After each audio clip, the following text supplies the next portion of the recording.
May 22, 1946, a grey morning enveloped the city of Prague. In the streets near Pankrak prison, groups of people gathered, some trying to see, others simply waiting for news. Inside the tall, closed walls, a climate of silent tension floated in the air.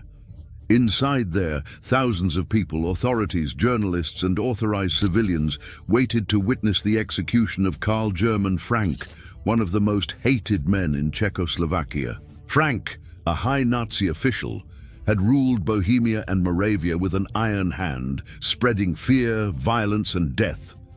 Now he was about to face the justice that many believed had taken years to arrive. In front of him, there was no traditional gallows, but the wooden post that would serve for his execution. The chosen method did not promise quickness, but suffering. Karl Hermann Frank was born in 1898 in Karlsruhe, a city that then belonged to the Austro-Hungarian Empire. From early on, he was influenced by German nationalist ideals. The Sudeten region, where he grew up, was marked by ethnic tensions between the population of German origin and the Czechs. These divisions were exploited by politicians who defended the annexation of the region to Germany. Frank began his career as a bookseller, but found in politics a faster path to rise. He became active in German ultra-nationalist groups, and over time was attracted by Nazi ideology. By joining the Nazi Party, he became part of the Sudeten Germans movement, led by Konrad Henlein. When Nazi Germany invaded Czechoslovakia in March 1939, creating the Protectorate of Bohemia and Moravia, Frank was rewarded for his loyalty. He received the position of Secretary of State, and shortly after was appointed High Leader of the SS and the police in the region. That gave him direct control over the Gestapo, the security service ESCD, and the local police forces. His government was marked by a regime of constant terror. Arbitrary arrests, tortures, and public executions were common. Nazi propaganda, transmitted by radio, carried his voice to every corner, always threatening reprisals for any act of resistance. The darkest point of his mandate came in 1942, after the assassination of Reinhard Heydrich, the protector of Bohemia and Moravia, and one of the main architects of the Holocaust. Heydrich was mortally wounded by Czech agents trained by the British in an operation known as Anthropoid. The Nazi response was devastating. Under direct orders from Berlin and with execution coordinated by Frank, the village of Hydise was surrounded. All men over 15 years old were shot on the spot.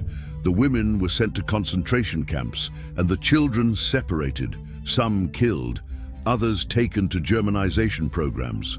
The houses were burned, the animals slaughtered, and even the cemetery was destroyed to erase any trace of the locality. Days later, Lejaki suffered a similar fate. It was a brutal message. Any challenge to the Nazi regime would be paid with innocent blood. These crimes gave Frank the reputation of a merciless man, willing to apply the cruelest measures to maintain control. Even in 1945, with Germany collapsing and Berlin surrounded, Frank maintained his intransigent posture. During the Prague uprising, he ordered his troops to open fire against civilians and resistance fighters. When Soviet and American forces advanced, he tried to negotiate a surrender that would spare him from trial. Checo, however, was captured by the Americans and after brief interrogations handed over to the Czech authorities. His arrest was received with relief and anger by the population that demanded swift justice. The Prague court did not delay in initiating the process. Among the charges were war crimes, crimes against humanity, and direct responsibility for the massacres of Ibici and Lejaki, in addition to years of repression and terror. The evidence was overwhelming: documents, signed orders, testimonies of survivors, and even recordings of his threatening speeches. Frank tried to argue that he was following superior orders, but that did not convince the judges. The verdict was clear: guilty. The sentence, death by hanging on the post, the feared Paul hanging. On the morning of May 22nd, Frank was taken to the prison yard. The guards remained rigid, while civilians observed in absolute silence.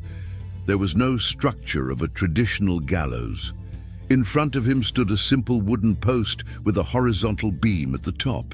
The Pool hanging was a method reserved for Nazi war criminals. Unlike common hanging, there was no drop to break the neck. The victim was slowly lifted by a rope tied around the neck until left suspended in the air. Death came by asphyxiation, slow, prolonging the suffering. For minutes, Frank was tied to the post. The rope passed over the beam and was secured around his neck. At the signal, the guards lifted him. His feet left the ground, swinging in the void. There were no screams, only a silent effort to breathe with the body contorting. The moment was prolonged, cruel, until his body became motionless. When it was all over, the body was removed and the yard returned to silence. For many, that moment did not erase the wounds left by the years of occupation, but it brought a sense of closure. Karl Hermann.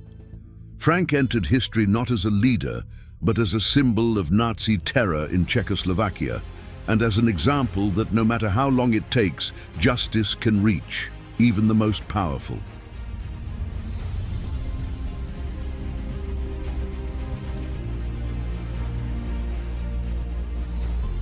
If you feel this video brought you value in any way, please subscribe to the channel.